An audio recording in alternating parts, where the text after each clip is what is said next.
আসসালামু আলাইকুম। আমি তোমাদের জন্য একটা ক্রাফট ভিডিও নিয়ে এসেছি, যেটি কিনা ডিমের খোসা দিয়ে তৈরি। ফার্স্টে কার্ডবোর্ডের সাথে কালার পেপার লাগিয়ে নিতে হবে ফেভিকল আঠা দিয়ে। তোমরা নর্মাল পেপারও ইউজ করতে পারো, কোনো সমস্যা নেই, আমার কাছে ছিল তো তাই জন্য।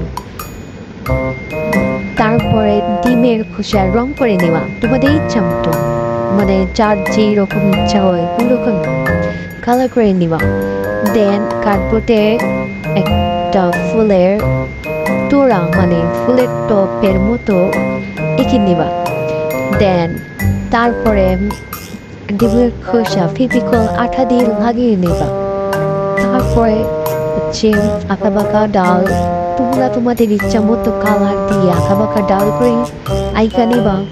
দেন রং দিয়েও ফুল করতে পারো বা ক্লে দিয়ে। আমি ক্লে দিয়ে ফুল বানিয়েছিলাম, ওইটাই লাগাই দিয়েছি।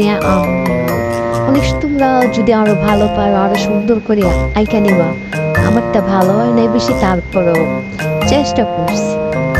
দেন এইটুকুই শেষ। তারা ভালো লাগলে আমার ইউটিউব চ্যানেল আছে, ওইখানে সাবস্ক্রাইব ফলো করে রাখো। ওকে, আল্লাহ হাফেজ।